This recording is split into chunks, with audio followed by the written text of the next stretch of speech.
안녕하세요. 힐링 여행자입니다.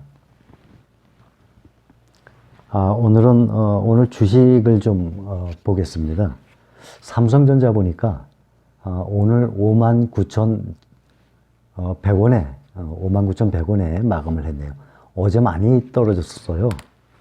어제 한 3% 가까이인가 떨어져서 어제 가격이 뚝 떨어졌다가 오늘 조금 올랐네요. 58,800원까지 떨어졌어요. 그런데 떨어져서 걱정하시는 분들이 계실 것 같아요. 제가 항상 말씀드리지만 장기 투자는 계속 출렁이에요. 그러니까 내가 안 팔면 얼마가 떨어지든 간에 내가 안 팔면 손해본 게 아니기 때문에 좀 그런 염려를 하지 말으셔야 앞으로도 계속 장기 투자를 하고 주식을 사 모을 수 있지, 오르내리는 거에 너무 예민하시면은 아마 상당히 피로도가 쌓일 겁니다. 지금 그 우한 폐렴 때문에 오늘 보니까 중국, 홍콩 주식이 폭락을 하다시피 2점 몇 프로, 3점 몇 프로 막 떨어졌어요. 보통 2, 3% 이랑 떨어지면 많이 떨어지는 거거든요. 한동안은 더 떨어질 것 같아요. 2003년도에 사스 때, 그때는 13% 떨어졌어요. 그리고 2013년도에 에볼라 바이러스 때에는 6% 떨어졌어요. 또 몇 년 전에 지카 바이러스 때는 13% 떨어졌어요. 그리고 떨어졌던 기간이 보통 3개월 정도씩 갔었어요. 근데 지금 우한 폐렴이 이제 시작 아닙니까? 먼저 2012년에 메르스 때는 여기 보면 43거래일, 그러면 한 달 보름 아닙니까? 한 달 보름 동안에 한 7.3%가 떨어졌다고 합니다. 에볼라 바이러스 때는 23거래일 동안 5.8%가 떨어졌다 합니다.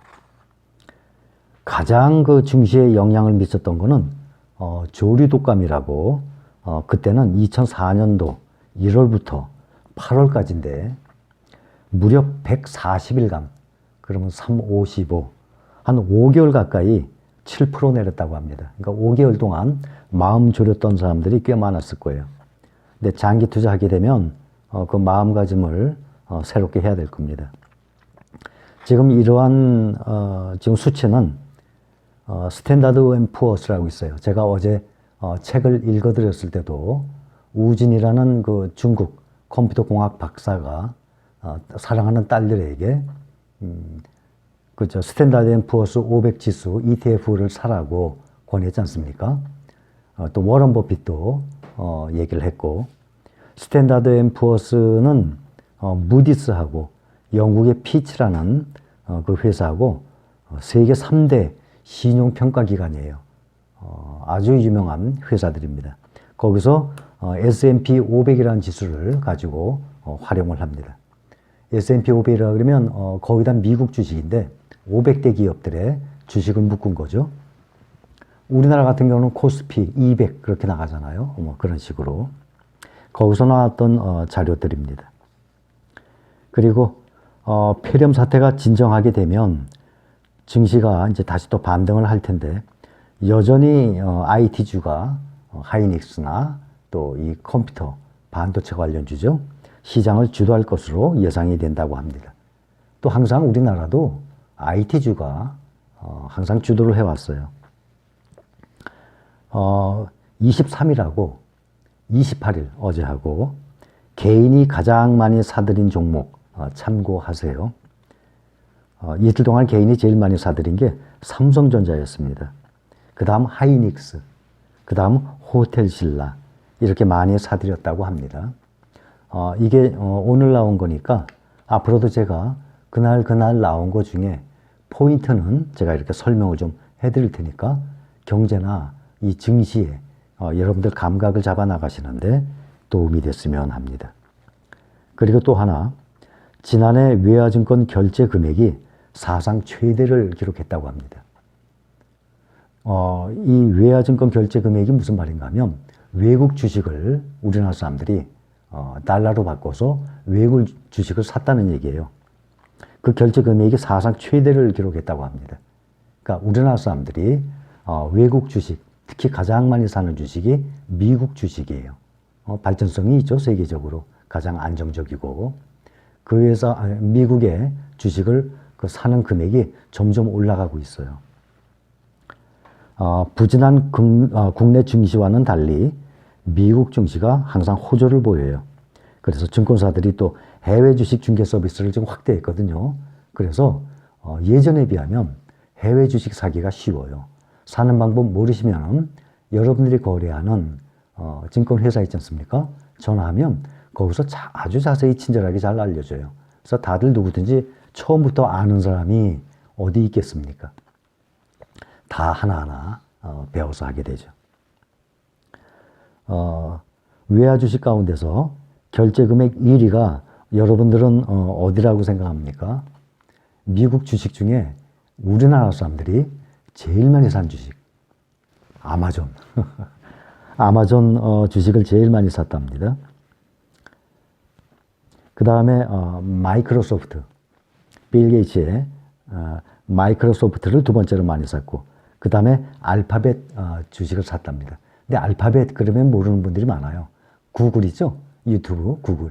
구글의 모 회사예요. 거기가 알파벳입니다. 그래서 알파벳 A를 많이 샀다고 하고 그 다음에 엔비디아를 많이 샀어요. 근데 엔비디아 그러면 모르시는 분들이 많아요. 엔비디아가 우리가 쉽게 접하는 게 어딘가 하면 컴퓨터, 그래픽이죠. 컴퓨터 그래픽, 그래픽 카드 그거 만드는 회사들. 그러니까 컴퓨터 보면은 엔비디아들가 있으면 컴퓨터가 성능이 좋아요. 그리고 그 그래픽 카드를 활용해서 자율주행 쪽, 이 컴퓨터 계열이거든요. 엔비디아가 거기 걸 많이 샀다고 합니다. 그 다음에 이제 애플, 우리가 많이 알고 있는 세계 최고 주식 애플을 그렇게 샀다 그럽니다. 결제 금액 최상위 종목이 모두 미국 기술주의다 이렇게 나왔습니다. 제 생각에도 제가 삼성전자 사랑하지 않습니까? 우리나라에서 뭐 제일 큰 세계적인 회사니까 다른 나라들은 삼성전자처럼 그렇게 큰 회사가 어디 있겠어요? 회사 나라 있는 나라가 어디 있어요? 우리나라는 다행히 사랑스러운 삼성전자가 세계적인 회사 삼성전자가 있어서 다행입니다. 그래서 적립식으로 만약에 100만 원을 매달 투자한다 그러면은 삼성전자에 20만 원, 또 애플에 20만 원, 아마존에 20만 원. 그러니까 한 5개 회사를 내가 결정을 해서 삼성을 비롯해서 미국의 4개 탑 회사 우량주들 20만 원씩 해서 매달 100만 원씩 내는 것도 괜찮아요. 만약에 50만 원이다 그러면은 뭐 반 나눠서 삼성 거, 뭐 삼성이 아니더라도 국내에 발전성 있는 회사 25만 원, 또 미국의 또 한 회사 25만 원, 뭐 이렇게 해도 되고 그렇게 해서 적립식으로 꾸준히 모아 나가면 그 우진 박사님도 말씀하셨듯이 나중에 좋은 결과가 있을 거예요. 우리가 돈을 모으는 방법은 돈이 적을 때는 여러분들 만약에 한 1,000만 원 있어요. 어떻게 할 겁니까? 어떤 방법이 제일 좋을 것 같아요? 1,000만 원. 그냥 은행에 넣어놔요? 아니면 장롱 속에 그냥 넣어놔요? 금덩어리 사는 게 낫죠. 그거보다는. 그렇죠? 금덩어리가, 그러니까 화폐 가치가 점점 떨어지니까 금을 사두는 것이 화폐 가치 떨어지는 것보다 훨씬 낫죠. 그러니까 은행에는 지금 뭐 기준금리가 1.25%입니다. 사상 최저죠. 유럽 같은 경우는 마이너스 금리예요. 오히려 은행에다 돈 맡기면 돈 내야 될 상황이에요. 전 세계적으로 지금 저금융 시대입니다. 현재. 이게 제 생각에도 장기간 갈 것 같아요. 그러니까 그거를 은행에 넣습니까? 아니면 집에 보관을 합니까? 차라리 금덩어리라도 사는 게 낫죠. 그래서 부동산은 아무래도 목돈이 들어가죠. 억대로 들어가요. 그러니까 부동산에 투자를 하고 싶어도 돈이 모자르기 때문에 주식을 투자하는 방법이 제일 좋은 거예요. 그거는 우리나라뿐만이 아니에요. 세계적으로 양대 산맥이에요.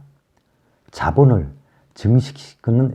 증식시키는 방법 두 가지가 부동산인데 아무래도 덩어리가 크죠. 그러니까 적은 돈을 하나하나 푼돈을 모아갈 때는 적립식으로 주식에 넣는 것이 좋죠. 그래서 어제 그 책에도 그 박사님도 얘기했고 많은 사람들이 그런 방법을 취해서 목돈 마련을 해 나갑니다.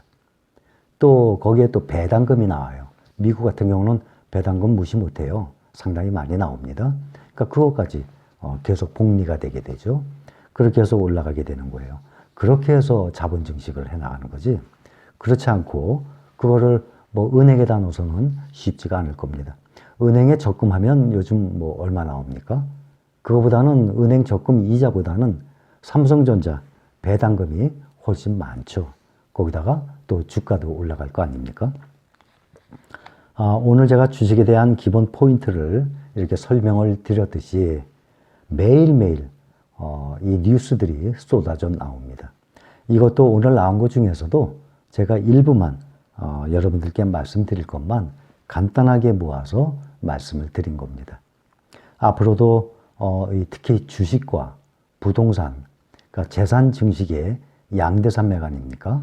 그래서 부동산에 대해서도 새로 나오는 뉴스 말씀을 드릴 것이고 또 주식 문제에 대해서도 새로 나온 뉴스들 말씀을 드릴 것입니다. 밤 한 11시, 11시 반 되면 미국 주식이 개장이 돼요, 항상. 그때 되면 우리나라가 대부분 그동안 역사적으로 보면 미국 주식이 올라가잖아요. 그럼 다음날 우리도 또 올라가요. 미국 주식이 떨어지잖아요. 다음날 아침 9시에 우리나라 주식시장 개장하면 같이 떨어져요.